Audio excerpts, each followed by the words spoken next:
Donc, bonjour tout le monde. Alors, nous allons attaquer la... nous allons attaquer la deuxième partie de la vidéo concernant les astronautes, l'astronomie,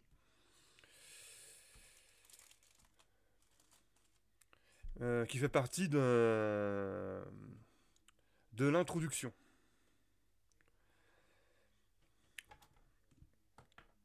Donc, on va attaquer cette deuxième partie.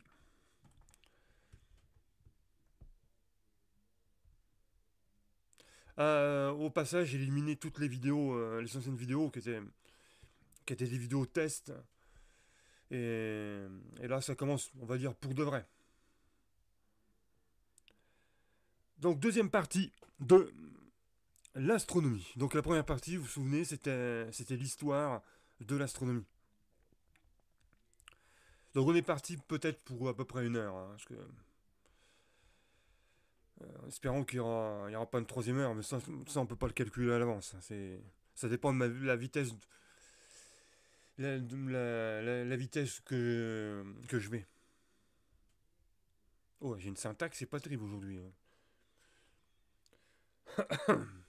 Bon, on est, euh, on est lundi de Pâques, on est lundi de Pâques, donc voilà. Donc joyeux lundi de Pâques. Alors, il n'y aura pas de Polonais aujourd'hui, je pense pas.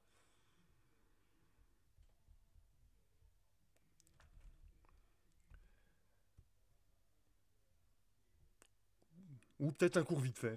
Bref, parce que finalement c'est les premiers cours. Mais je fais déjà en priorité la vidéo sur l'astronomie.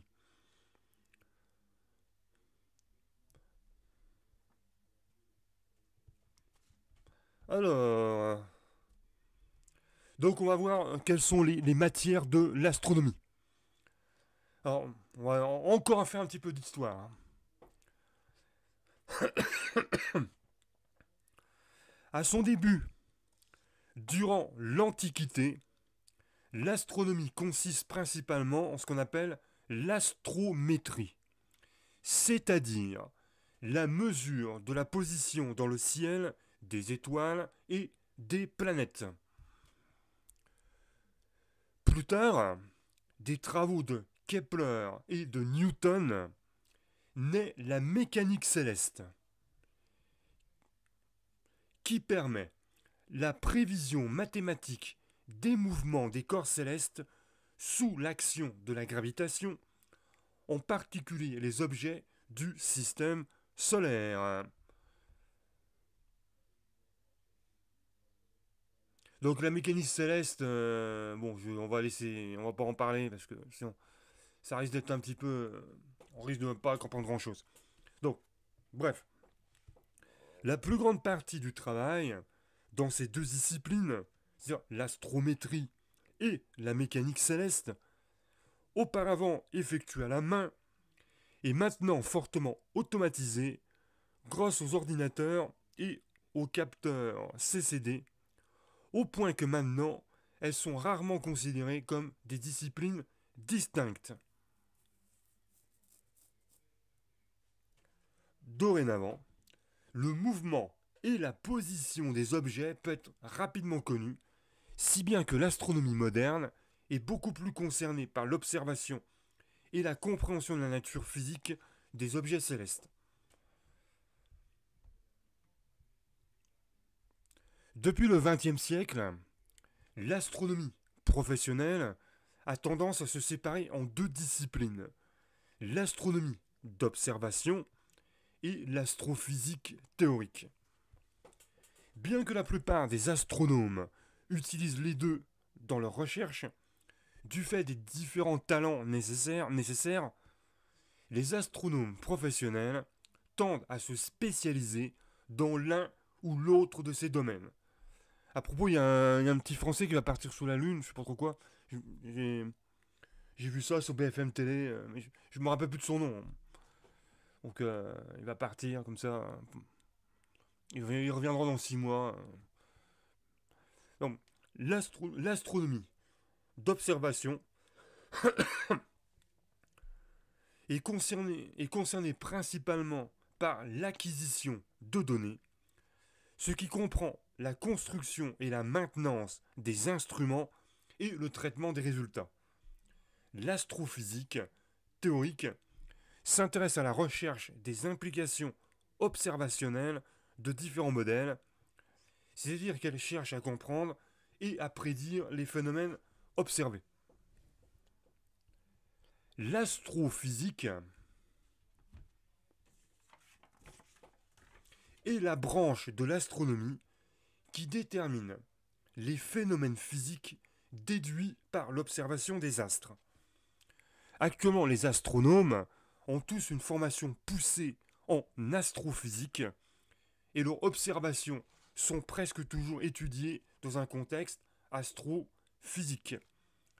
En revanche, il existe un certain nombre de chercheurs et de chercheuses qui étudient exclusivement l'astrophysique.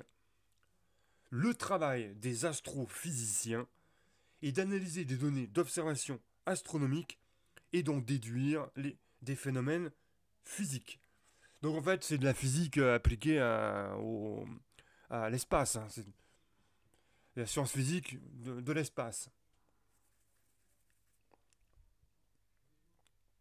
C'est-à-dire quelque chose d'assez complexe, à mon avis. Hein. Les domaines d'études de l'astronomie sont aussi classés en deux autres catégories.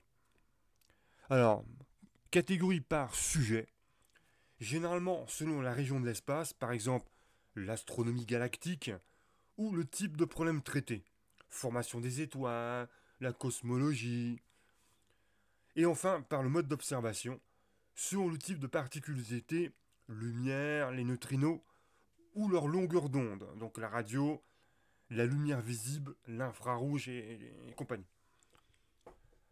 Donc on va voir les matières de l'astronomie par sujet. Donc,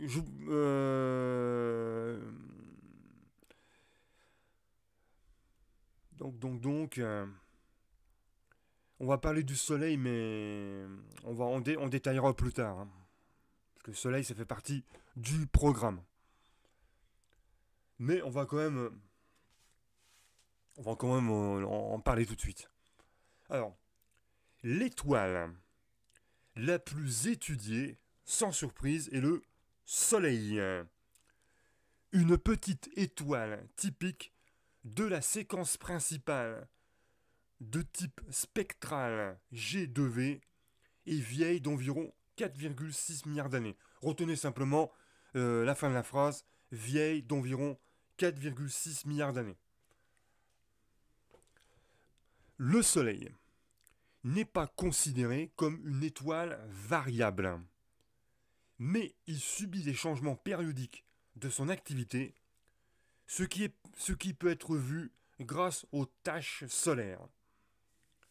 Ce cycle solaire de fluctuation du nombre de taches dure 11 ans. Les taches solaires sont des régions plus froides que la normale qui sont associées à une activité magnétique intense. La luminosité du Soleil a régulièrement augmenté au cours de sa vie. Aujourd'hui, il est en effet 40% plus brillant qu'au moment où il est devenu une étoile de la séquence principale. Le Soleil a également subi des changements périodiques de luminosité ayant eu un impact significatif sur la Terre. Par exemple, on soupçonne le minimum de Maunder d'être la cause du petit âge glaciaire survenu durant le Moyen Âge. Donc le minimum de Maunder,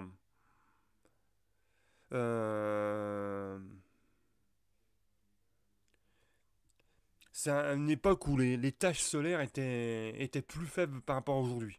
Bon, c'était on va dire, on va situer ça entre 1645 et 1715. Donc à ce moment-là, il y a eu un petit âge glaciaire. C'est une période où il a fait plus froid que d'habitude. Alors, au centre du Soleil se trouve le cœur, une zone où la température et la pression sont suffisantes pour permettre ce que l'on appelle la fusion nucléaire. Au-dessus du noyau se trouve la zone de radiation où le plasma transporte les flux d'énergie au moyen de radiation. La couche recouvrant la zone de radiation forme la zone de convection où l'énergie est conduite vers la photosphère grâce à la convection. Autrement dit, la convection en fait c'est des déplacements physiques du gaz. On croit que cette zone de convection est à l'origine de l'activité magnétique qui génère les fameuses taches.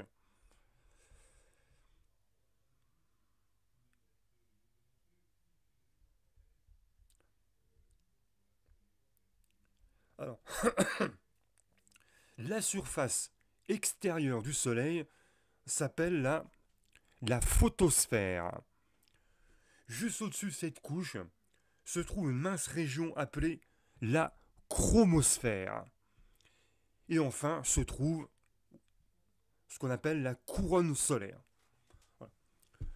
Le vent solaire, un flux de plasma constitué essentiellement de particules chargées, souffle constamment à partir du Soleil jusqu'à l'héliopause. Voilà, beaucoup de mots compliqués d'un coup là.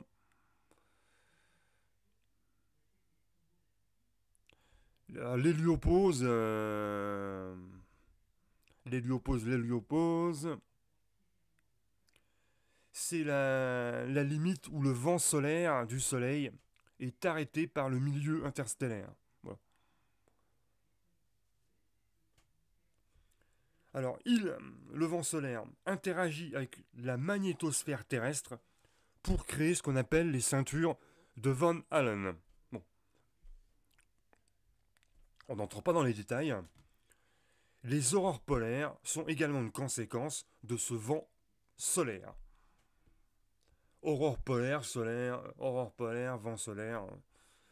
Tout ça se termine par olaire. Alors, la première matière que l'on va voir, c'est la planétologie. Alors, la planétologie, euh, ça sera en fait l'objet de la vidéo numéro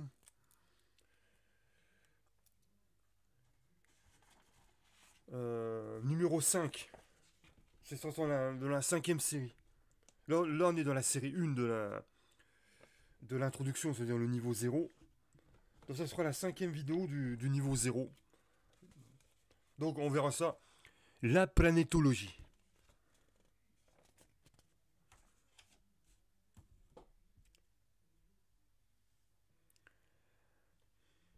Mais on va présenter un petit peu vaguement. Alors, ce domaine de la planétologie s'intéresse à l'ensemble des planètes, des lunes, les lunes aussi, ça marche aussi, des planètes naines, des comètes, des astéroïdes et des autres corps orbitant autour du Soleil, ainsi qu'aux exoplanètes. Et ne vous inquiétez pas, tout ça, on le verra. Le système solaire a été relativement bien étudié, d'abord à l'aide de télescopes, puis au moyen de sondes. Cela fournit une bonne compréhension globale de la formation et de l'évolution de ce système planétaire, bien qu'un grand nombre de découvertes soient encore accomplies. On n'a pas tout vu non plus. Le système solaire est subdivisé en 5 parties. Tout d'abord, nous avons le Soleil. Ensuite, nous avons les planètes internes. Ensuite, nous avons la ceinture d'astéroïdes. Ensuite, nous avons les planètes externes et ce qu'on appelle le nuage d'Oort. Voilà, 5. Les planètes internes sont toutes telluriques. Il s'agit de... Alors, tout ça on verra. Hein. Mercure, Vénus, la Terre et la planète Mars. Mercure, donc les planètes telluriques, Mercure, Vénus, Terre, Mars. Ça, c'est les planètes internes. Les planètes externes, qu'on appelle également des géantes gazeuses, sont Jupiter, Saturne, Uranus et Neptune. Alors, moyen mémotechnique pour les retenir, euh, pour les planètes telluriques, donc on a la Terre forcément. Pensez que Vénus, c'est la planète des femmes, entre guillemets. Mars, ça serait la planète des hommes. Vous savez, on dit que les femmes viennent de Vénus et les hommes de Mars. Et puis bon, retenir juste Mercure, Mercure au chrome. Et toutes les autres, c'est des planètes gazeuses. Alors, derrière Neptune se trouve ce qu'on appelle la ceinture de Kuiper et finalement le nuage d'Oort qui s'étend probablement sur une année-lumière. Voilà. Mais tout ça, on les verra, la ceinture de Kuiper. Par contre, le nuage d'Oort, on ne le verra pas, ça. Parce qu'on... je ne rentre plus dans les détails comme je l'avais fait auparavant. Non, c'est trop long. Alors, les planètes ont été formées par ce que l'on appelle un disque protoplanétaire.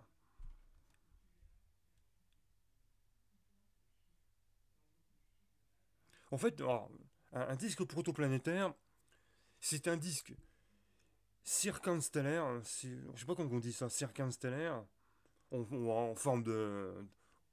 On ne veut pas dire en forme de cercle, mais en forme voilà, comme ça, constitué de gaz et de poussière, à partir duquel se forment les corps, c'est-à-dire tout ce qui est planète, météorites. Voilà. Donc les planètes ont été formées par un disque protoplanétaire qui entourait le Soleil lorsqu'il venait de se former. Grâce à un processus combinant attraction gravitationnelle, collision et accrétion, ou si vous voulez une explosion, accrétion c'est un peu ça, le disque forma des amalgames de matière qui allaient devenir avec le temps ce qu'on appelle des protoplanètes. Alors, je pense que Igor et Bolganov, Grishka et Bolganov, en disant la même chose que moi, auraient 50 000 vues, mais bon, tout le monde a... j'ai pas leur charisme et j'ai pas leur connaissance non plus.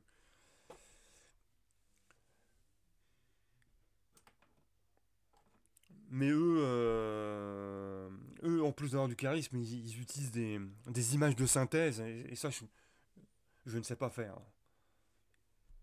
Un peu comme, je sais pas si vous vous souvenez dans les années 80, l'émission qui s'appelait Temps X, avec Igor et Grishka, ils étaient dans un vaisseau spatial.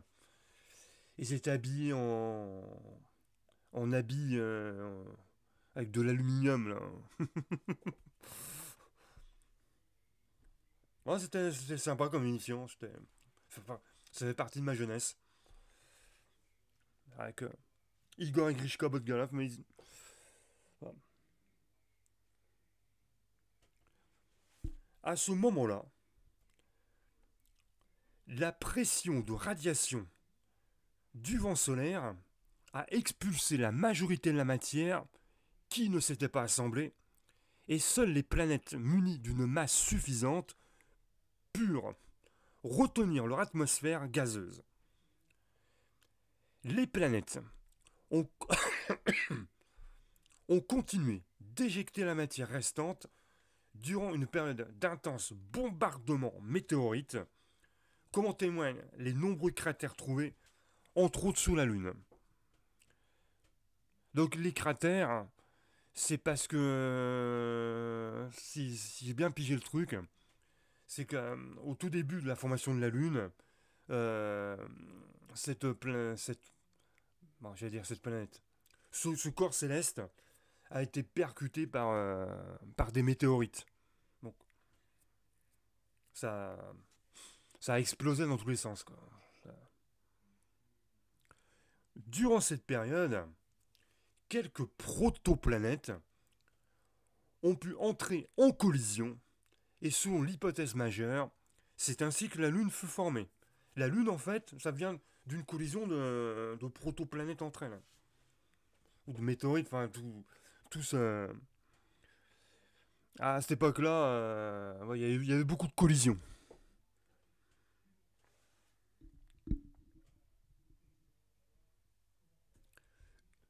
Une fois, une fois qu'une planète atteint une masse suffisante, les matériaux de différentes densités commencent à se séparer entre eux. C'est ce que l'on appelle la différenciation planétaire.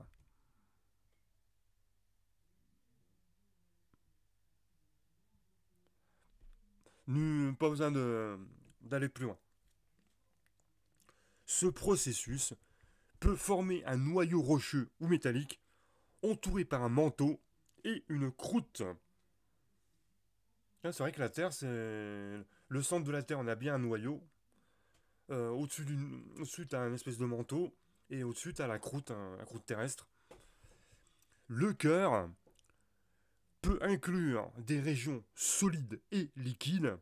Et dans certains cas, il peut générer son propre champ magnétique qui protège la planète et son atmosphère des fameuses attaques du vent solaire. Voilà. Donc, autre matière qui fait partie de l'astronomie, l'astronomie stellaire. Alors, je regarde. Alors,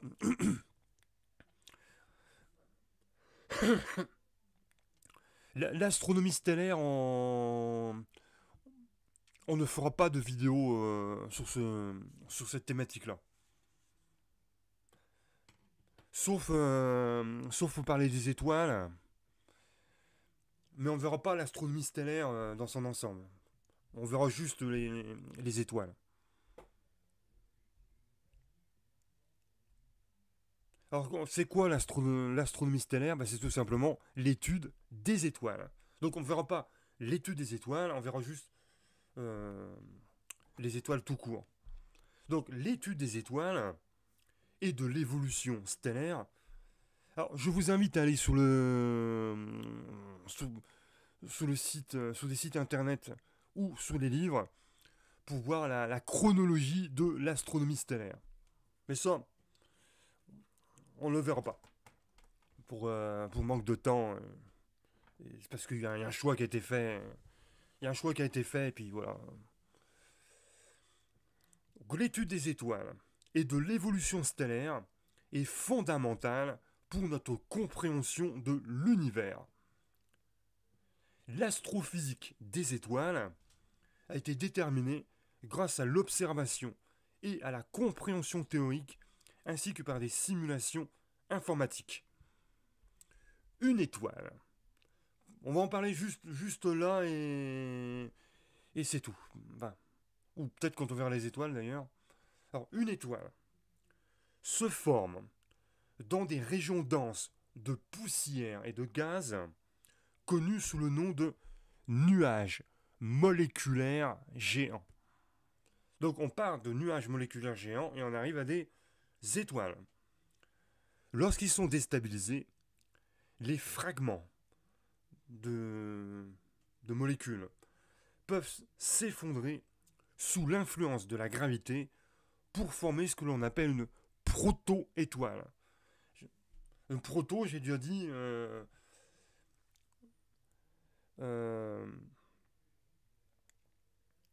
c'est ce qui vient avant. Donc une proto-étoile, c'est ce qui vient avant l'étoile.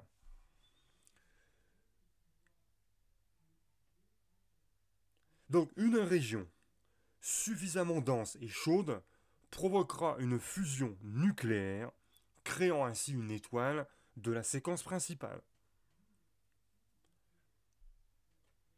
Donc pareil, la séquence principale, je ne pense pas qu'on va le voir.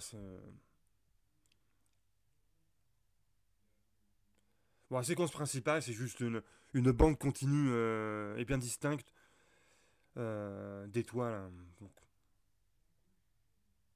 qui, qui apparaissent sous des diagrammes où l'abscisse est l'indicateur de couleur BV. Ouais, blablabla.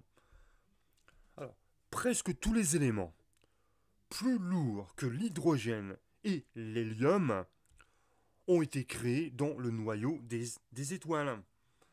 Donc tout ce qui n'est pas hydrogène, hélium, tout ce qui est plus lourd, généralement ça vient des étoiles. L'hydrogène, c'est pratiquement le gaz qui est apparu. L'hélium sont les gaz qui sont apparus les premiers lors, lors du Big Bang, ou peu de temps après. Alors, les caractéristiques de l'étoile résultant dépendent d'abord de sa masse de départ. Plus l'étoile est massive, plus sa luminosité est importante et plus elle videra le stock d'hydrogène présent dans son noyau rapidement. Au fil du temps, cette réserve est entièrement convertie en hélium et l'étoile commence alors à évoluer. La fusion de l'hélium requiert une plus grande température dans le noyau. Donc le noyau, vous avez compris, c'est le centre de la Lune, hein, enfin de l'étoile, comme les noyaux de pêche. Hein. Donc la fusion de l'hélium requiert une plus grande température dans le noyau. De cette façon, l'étoile s'agrandit et son noyau se densifie en même temps. Devenue une géante rouge, notre étoile consomme alors son hélium. Cette phase est relativement courte. Les étoiles très massives peuvent aussi subir une série de phases rétrécissantes où la fusion se poursuit en éléments de plus en plus lourds. Le destin final de l'étoile dépend de sa masse. Les étoiles, qui sont plus de 8 fois plus massives que le Soleil, peuvent s'effondrer en ce qu'on appelle un supernova. Alors que les étoiles plus légères forment des nébuleuses, ce qu'on appelle des nébuleuses planétaires, et évoluent en ce qu'on appelle des naines blanches. Donc les étoiles massives deviennent des supernovas, peuvent devenir, des supernovas, alors que celles qui sont plus légères peuvent devenir ce que l'on appelle des naines blanches, autrement dit des nébuleuses planétaires. Ce qui reste d'une très grosse étoile est ce que l'on appelle une étoile à neutrons, ou dans certains cas, ça peut former ce qu'on appelle un trou noir. Donc on voit ça dans les séries Star Trek et compagnie, où les vaisseaux spatials tombent dans un trou noir.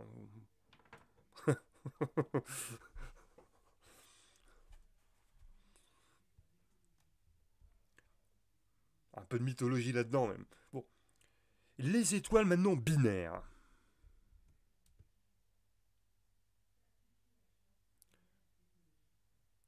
C'est-à-dire en fait des étoiles binaires, en grosso modo c'est deux étoiles qui fonctionnent l'un et l'autre ensemble. Enfin, ils orbitent ensemble autour d'un centre de gravité commun. Voilà.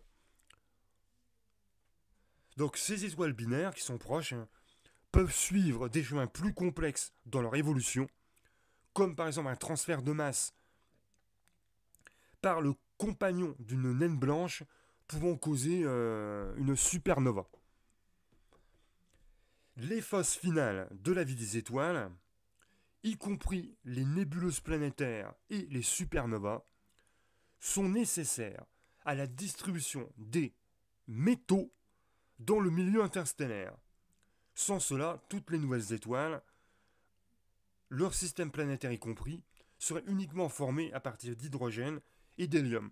Et c'est pour cela que sur Terre, nous trouvons du fer, de l'aluminium, de l'or, pas tous les métaux. Hein. Sinon, sans les étoiles, la Terre, ça serait de l'hydrogène et de l'hélium, tout simplement. Et à savoir que l'hydrogène et l'hélium, c'est ceux qui apparaissent Je crois que c'est les deux premiers qui apparaissent dans les gaz.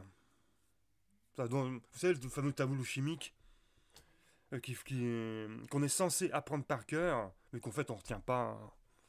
Donc je crois que le premier c'est l'hydrogène. Hein. Et il me semble que le deuxième c'est l'hélium.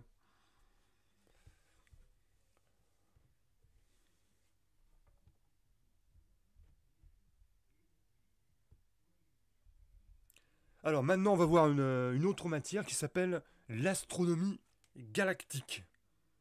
Alors l'astronomie galactique, euh, ça sera en fait la vidéo numéro 0, donc la vidéo 0, donc introductif, ça sera la troisième vidéo. Voilà. Donc on verra en détail plus tard. On va simplement présenter les choses. Parce que ça, vous avez compris, c'est une introduction.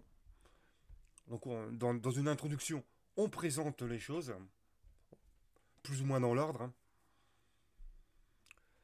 Alors, l'astronomie galactique. Le système solaire orbite autour, plutôt autour du Soleil, oui, au sein de ce que l'on appelle la Voie lactée. Alors, la Voie lactée, c'est ce que l'on appelle une galaxie spirale barrée. Vous inquiétez pas, on le verra plus tard. Retenez bien que la Voie lactée, ça s'appelle une galaxie spirale barrée, qui est un membre important du groupe local. Donc normalement on devait voir le groupe local, mais en fait non. Alors, qu'est-ce que c'est que le groupe local? Bah, c'est un groupe de plusieurs galaxies. Hein. Parce qu'en fait, la voie lactée fait partie d'un groupe de 60 galaxies.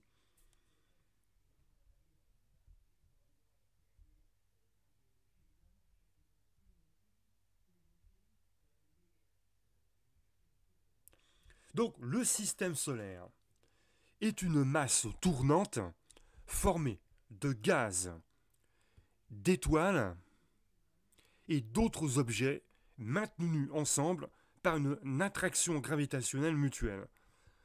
En effet, toutes les planètes, les étoiles et tout ce qui est gaz euh, forment un ensemble qui s'appelle le système solaire. Et chaque chose est à sa place. Étant donné que la Terre est située dans un bras extérieur poussiéreux, il y a une grande partie de la Voie lactée que l'on ne peut pas voir. Voilà. Donc si vous observez le ciel, c'est impossible de voir l'ensemble de la Voie lactée.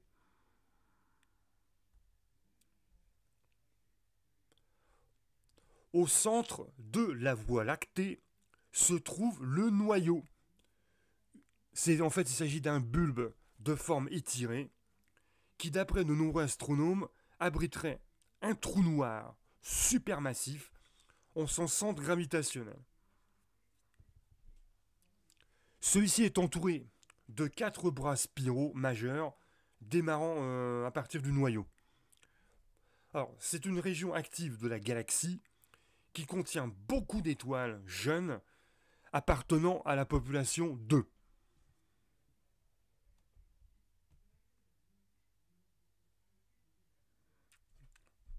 Le disque est entouré par un halo sphéroïdal d'étoiles plus vieilles de population 1, ainsi que par une concentration relativement dense d'amas globulaires. Donc, bon, on suppose que les étoiles de la population 1, c'est les plus vieilles étoiles, et celles de la population 2 sont un petit peu moins anciennes.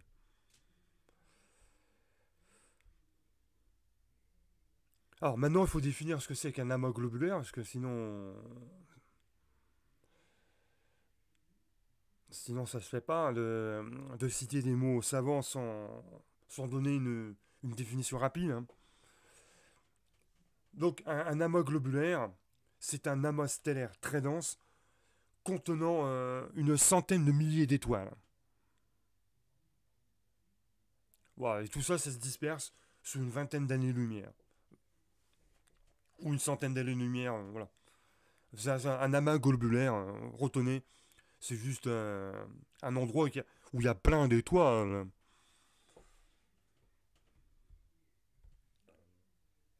Alors, entre les étoiles se trouve ce qu'on appelle le milieu interstellaire, une région qui contient des matières qui sont éparpillées. Dans les régions les plus denses, des nuages moléculaires formés principalement d'hydrogène moléculaire contribuent à la formation de nouvelles étoiles. Cela commence avec des nébuleuses sombres qui se densifient puis s'effondrent, ont un volume déterminé par la longueur de Jeans pour former, donc à partir, pour former ce que l'on appelle des proto-étoiles compactes.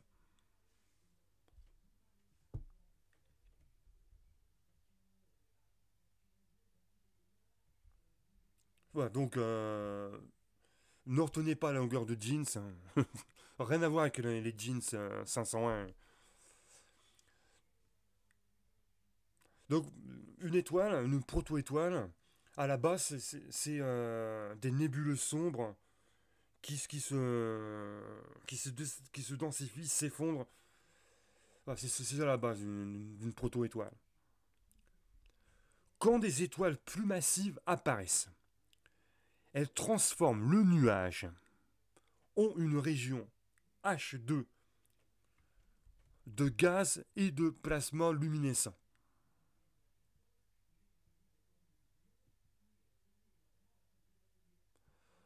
Donc c'est une région qui contient beaucoup d'hydrogène ionisé.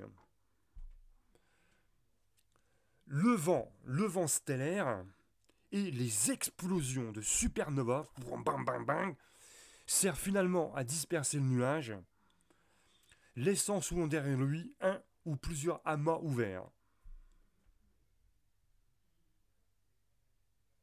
Donc c'est-à-dire un amas contenant... euh, c'est comme l'amas globulaire, c'est un amas avec beaucoup de planètes. Ces amas se dispersent graduellement et les étoiles rejoignent la population de la Voie lactée. Alors, les études cinématiques de la matière présente dans la Voie lactée ont démontré qu'il y a plus de masse qu'il n'y paraît. Un halo de matière noire semble dominer la masse, bien que la nature de cette matière noire reste indéterminée. Donc, je ne sais pas si on va voir la matière noire. Donc, pareil, c'est assez complexe. Donc, il faut savoir que dans l'univers, il y a ce qu'on appelle une matière noire.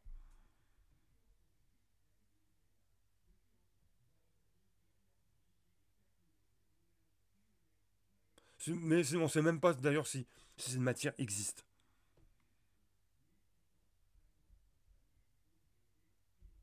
Alors, ensuite, autre matière, c'est l'astronomie extragalactique. Et l'astronomie extragalactique, c'est ce qu'on verra en vidéo 3 également.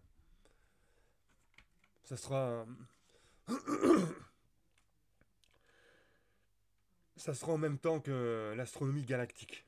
Donc on verra l'astronomie galactique et ensuite l'extragalactique.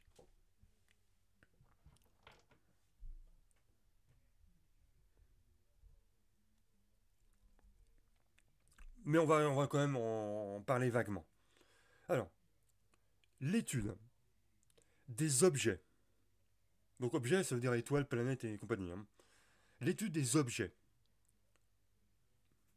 situés en dehors de notre galaxie est une branche de l'astronomie concernée par la formation et l'évolution des galaxies. Leur morphologie et classification, l'examen des galaxies actives, ainsi que par les groupes et amas de galaxies. Ces derniers sont importants pour la compréhension des structures à grande échelle de l'univers. Alors, les structures à grande échelle,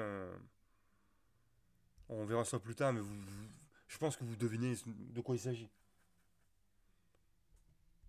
Les grandes, on va on va dire, les grandes structures de l'univers, hein, pour donner un synonyme. La plupart des galaxies sont organisées en forme distincte, ce qui permet d'établir un schéma de classification. Elles sont communément divisées en... Alors, il y a des galaxies spirales, des galaxies elliptiques et des galaxies irrégulières. Je pense qu'on verra ça plus tard. Comme son nom l'indique, une galaxie elliptique a la forme d'une ellipse. Ah bah c'est moi, en fait, il donne quand même la définition. C'est sympa. Ces étoiles se déplacent sur une orbite choisie au hasard, sans aucune direction préférée. Ces galaxies ne contiennent que peu ou pas de gaz interstellaire, c'est-à-dire gaz entre... Interstellaire, il faut comprendre, entre les étoiles. Donc ne contiennent que peu ou pas du tout de gaz interstellaire, peu de régions de formation d'étoiles, et généralement des étoiles qui sont plutôt âgées. On trouve généralement des étoiles dans les noyaux d'amas galactiques qui peuvent se former à partir de la fusion de plus grandes galaxies. Parce qu'en plus, les galaxies peuvent fusionner entre elles, hein. Une galaxie maintenant spirale est organisée comme un disque plat en rotation, avec généralement un bulbe proéminent ou une barre en son centre, ainsi que des bras spiraux qui s'étendent vers l'extérieur. Ces bras sont des régions poussiéreuses de formation d'étoiles où les jeunes étoiles massives produisent une teinte de couleur bleue. Les galaxies spirales sont typiquement entourées d'un halo d'étoiles plus vieilles. La Voie lactée et la galaxie d'Andromède sont des galaxies spirales. Donc notre Voie lactée et la galaxie d'Andromède sont des galaxies de type spirale.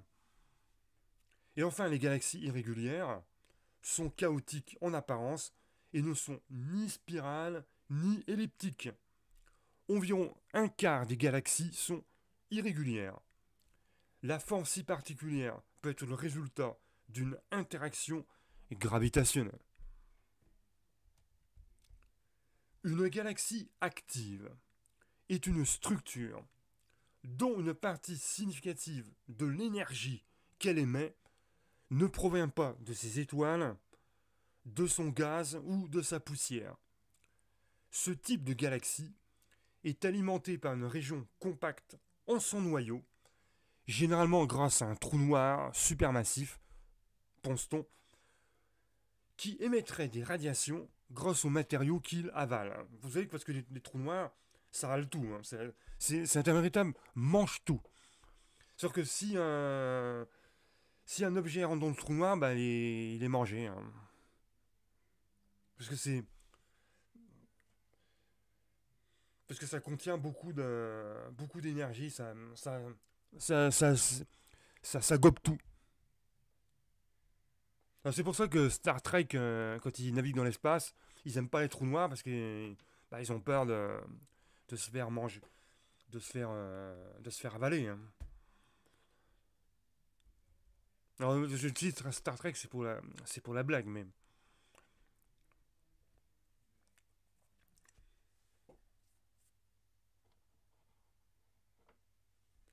bon, une radiogalaxie est une galaxie active qui est vraiment très lumineuse dans le domaine radio du spectre électromagnétique et qui produit de gigantesques lobes de gaz.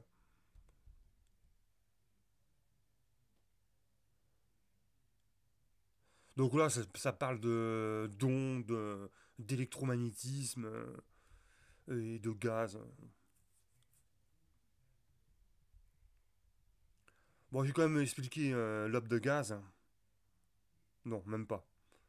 Alors, les galaxies actives émettent des radiations très énergétiques, inclut les galaxies émettant des... plutôt, des, ça inclut les galaxies de Seyfert, les quasars et les blazars. On en parlera plus tard, parce que ça fait partie du programme.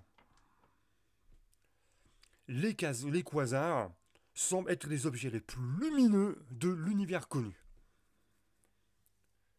Les grandes structures du cosmos sont représentées par des groupes et des amas de galaxies.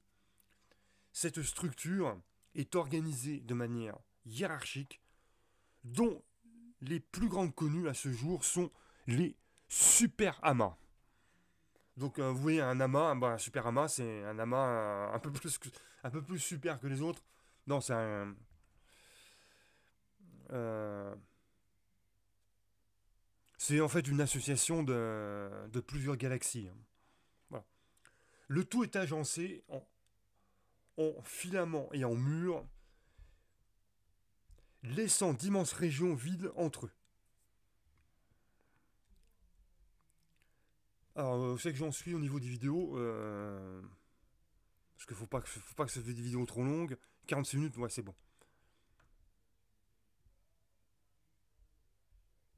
Alors maintenant, on va parler de cosmologie. Alors la cosmologie, ça fera l'objet des vidéos 2, deuxième partie. Donc là, vous savez qu'on est dans les premières vidéos. Là, ce sera dans les deuxièmes vidéos. Mais on va quand même présenter tout de suite la chose. Alors, la cosmologie. La cosmologie, qui veut dire mot ou étude, pourrait être considérée comme l'étude de l'univers comme étant un tout. Les observations de la structure de l'univers à grande échelle, une branche que l'on appelle la cosmologie physique. On va pas, on n'entre pas dans les détails. A donné une profonde connaissance de la formation et de l'évolution du cosmos. La théorie bien acceptée du Big Bang. Alors, le Big Bang, on verra ça lorsqu'on aura terminé l'astronomie. Ce sera la prochaine vidéo, la prochaine série de vidéos. Donc, la théorie bien acceptée du Big Bang est fondamentale à la cosmologie moderne qui dit que l'univers a commencé comme un simple point et qui s'est ensuite agrandi durant 13,7 milliards d'années jusqu'à son état actuel. Le concept du Big Bang peut être retracé jusqu'à la découverte du fond diffus cosmologique en 1965. Je pense qu'on en parlera. Si je parle du Big Bang, forcément je vais citer le fond diffus cosmologique. C'est pour ça que je ne vais pas au-delà de l'explication. Si toutefois c'est quelque chose qui peut s'expliquer facilement. Dans ce processus d'expansion, vous imaginez, ça commence par un point, et l'univers s'agrandit, s'agrandit, s'agrandit, s'agrandit. L'univers a connu plusieurs stades d'évolution. Dans les tout premiers temps, nos théories actuelles montrent une inflation cosmique extrêmement rapide, ce qui a homogénéisé les conditions de départ. Ensuite, la nucléosynthèse primordiale, on en reparlera plus tard, a produit les éléments de base de l'univers nouveau-né. Donc retenez bien le fond diffus cosmologique, la nucléosynthèse primordiale. Je pense qu'on en reparlera plus tard quand on verra le Big Bang. Lorsque les premiers atomes furent formés, l'espace devint transparent aux radiations, libérant ainsi de l'énergie perçue aujourd'hui à travers ce qu'on appelle le fond diffus cosmologique. L'expansion de l'univers connut alors un âge sombre dû au manque de sources d'énergie stellaire. Et oui, parce qu'au début, les étoiles n'existaient pas, n'étaient pas encore formées, ou tout au moins très, il n'y avait pas beaucoup d'étoiles.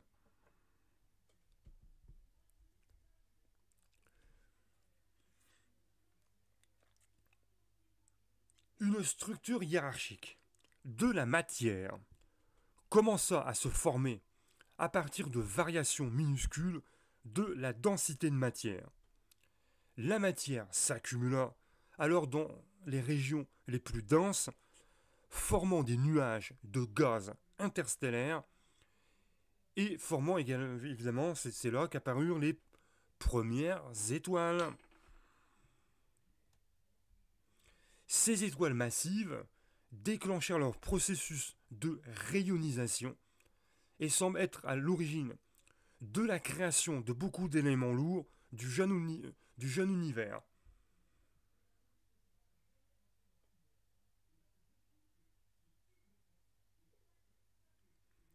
Donc on verra tout ça, la rayonisation.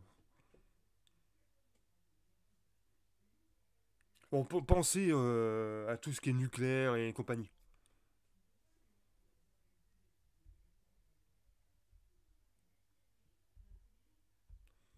L'attraction gravitationnelle a regroupé la matière en filaments, laissant ainsi d'immenses régions vides dans les lacunes. Graduellement, des organisations de gaz et de poussière ont émergé pour former les premières galaxies primitives. Au fil du temps, celles-ci ont tiré plus de matière et se sont organisées en amas de galaxies, puis en super amas. Donc amas de galaxies et super amas de sous-entendu de galaxies. L'existence de la matière noire et de l'énergie sombre est fondamentale à la structure de l'univers. On pense maintenant quelles sont les composantes dominantes formant 96% de la densité de l'univers. Pour cette raison, beaucoup d'efforts sont déployés dans le but de découvrir la composition et la physique régissant ces éléments. Alors, est-ce qu'on va faire une troisième partie? Je crois que c'est bien parti pour. Ouais, parce que sinon ça va être impossible. Oui.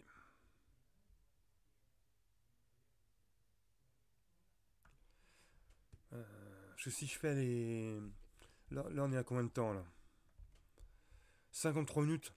Donc ouais, du coup, en ce qui concerne l'astronomie, on va faire ça en 3 fois. Vous voyez comme quoi c'est plus long que ce que je croyais. Et pourtant c'est des vidéos d'1 heure, hein.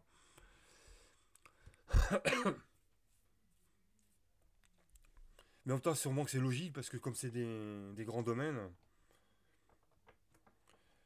Donc la prochaine fois, et je pense que ce sera la dernière partie, on verra les disciplines de l'astronomie par type d'observation.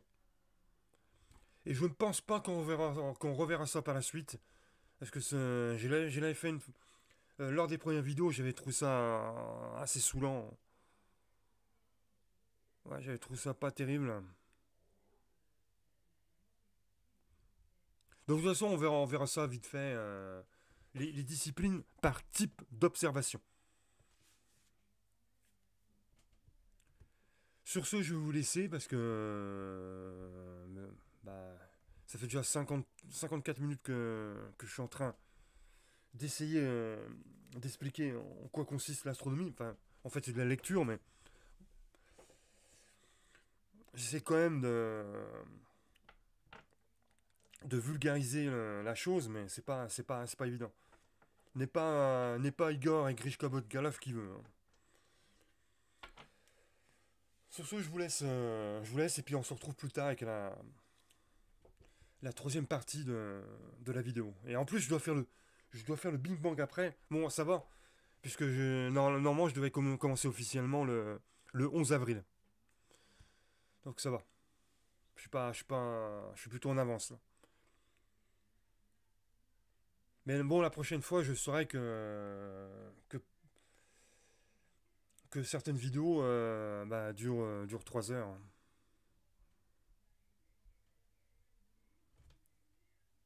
Allez, ciao et à plus.